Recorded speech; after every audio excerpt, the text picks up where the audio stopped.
Hello, for this video we're going to look at a shellfish stock. In this instance we've got some prawn shells. These are the shells and heads from around 1 kilo of prawns. Similar recipe would work well for 2 small lobsters, 1 large lobster, 1 decent sized crab. We're going to go into our pan with a little bit of olive oil, not too much, and we're going to cook our prawn shells. They're raw shells, so we just want to colour those up nicely. So just get a little bit more heat into the pan.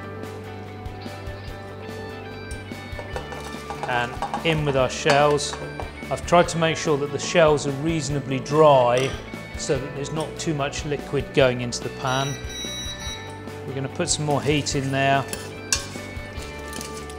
And what you'll start to see is that the shells start to change colour. They're starting to go pink as they cook.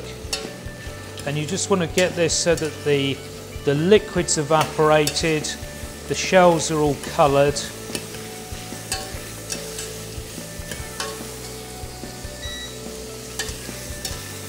And then the next step, we're going to flame some brandy to go into this. So my shells are getting there. You've got this nice roasted shellfish smell coming off the pan.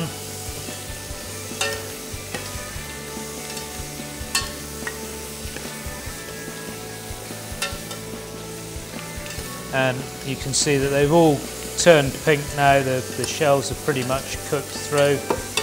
You want to be very careful that you don't burn the juices in the bottom of the pan. So we're going to take that off the heat now. And I'm just allowing for the residual heat that's going on there. So I'm just going to give that a little bit of a shake, just so that they don't overcook. Now we're ready for our brandy.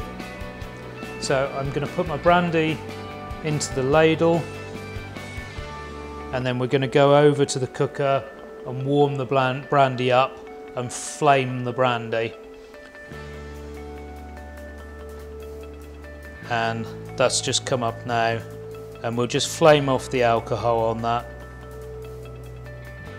Nothing dramatic, but it just cooks out that raw alcohol, and then we can come back and pop that into our pan. Flames are still going in the pan, that's fine. That'll get that nice toasty cognac flavour into the shellfish stock. So that's reduced down again now. So it's really now about adding our aromatics to this. So I've got a mirepoix here of leeks, celery, fennel and onion. Fairly finely cut. We're only going to cook this stock for about an hour, so you don't want huge pieces of vegetables in there. So we're going to add those, give those a stir in just to mix those around.